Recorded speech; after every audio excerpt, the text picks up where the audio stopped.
you for joining us today on what we hope will be a national conversation on how we can help to make the lives of African-American men in the United States better and brighter. My name is Elvin J. Dowling. I am the architect of change. I have the privilege of being an author and a speaker, and I'm just, as I mentioned to you earlier, I'm peacock proud and high and happy just to be here.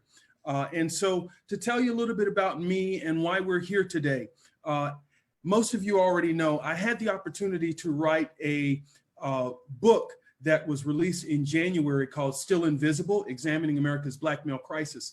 And Still Invisible is a timely narrative on what it means to be an African-American male in this country. I'm happy to say that the book has been nominated in 2 categories for a Pulitzer Prize, and it's also been nominated for the National Book Award. But I'm not here for accolades. I'm here because we have challenges in this country that we have to face. And so I want to use all of my expertise, all of my background to begin to face those challenges in a real and meaningful and significant way.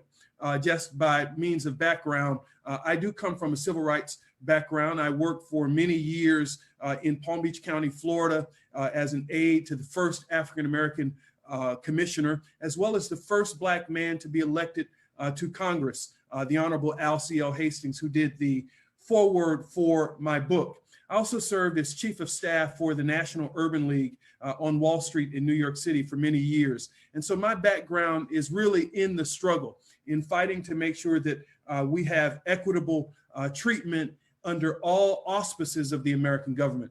So that's a little bit about me, but I want to toss it over to my friend Roy M. Tatem Jr., who is a civil rights icon in his own right. He's a political strategist. If you saw in the 2016 campaign, Roy was hand in hand. He was right next to the senator from Vermont, Bernie Sanders. He is also the president of the NAACP for Arizona for the, now Roy, correct me, tell me exactly where you are and tell us a little bit about yourself and the position you serve in the NAACP. Correct. Thank you, Elvin. It's an honor to be here. Can you hear me okay? Just want to make sure the volume's good. Okay, thank you. Honored to be here, honored to have this conversation and engage in this conversation.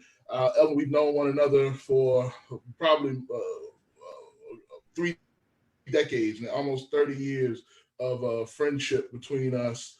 And you've always been a leader, a mover, a shaker, just ahead of your time. And so thank you for taking initiative to write this phenomenal book. I plug a lot of books to people, and I've got to plug this book that much more. 1, because you wrote it, 2, because I'm in it too. And that's right. So yes, Roy Tatem from Virginia Beach, Virginia, currently residing in Arizona.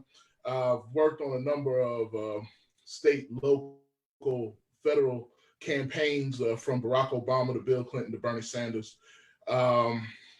It's been an amazing journey. I've learned a lot in the world of politics. Also, in the fight for civil rights, for decades as well. What brought me into the world of politics was the issue of police brutality. Growing up in Virginia Beach, Virginia, I saw firsthand police brutality. In 1989, we saw the Greek Fest riots. If you're not familiar with that, I just implore you to Google it.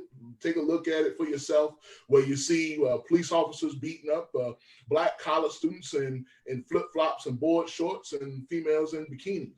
And so I knew something was wrong with the policing process as they begin to vilify all of the Black college students on the ocean front. And so I knew that there was a problem with policing, and that got me engaged in the process. And so I'm honored now to serve as the president of the East Valley NAACP here in Arizona, where we've been working consistently around issues of policing, police brutality, use of lethal force. And I've learned firsthand and educated a number of police officers, participated in a number of bias training, to cultural competency training, to use of force training. because I wanted to learn the language. And I've been able to speak to a number of police organizations, law enforcement organizations around enforcement and around and so I just I'm looking forward to this conversation because there's so much to unpack and to handle here, not just locally but across the country. Outstanding. Well, thank you, Roy, and we appreciate your leadership and what you have been doing. I'm going to ask my man DJ Dubble Up if he will unmute himself and just tell us a little bit about himself. And then after we do that, we see that our special guest, a very special individual indeed, my good brother Rico Wright, has joined us. And so we'll ask him to say a few words. We're going to give him a more proper introduction a little bit later on in the show, but I don't want him to go without saying a few words. So DJ Dubble Up, why don't you tell us a little bit about yourself and why you're here? Why in the hell do we have a DJ here when we're talking about protests and music? Why is it relevant, and why you, DJ Dubble Up? Well, welcome.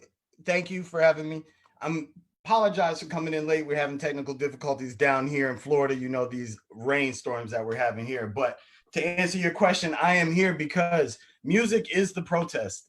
The protest has always been backed by music. Back in the days, as all of you know, a lot of the times the protests were talked about and organized in churches with the music. Music has always been the part of the soul that moves, that gyrates, the chanting, everything that goes along with the protest. So I am here with Elvin.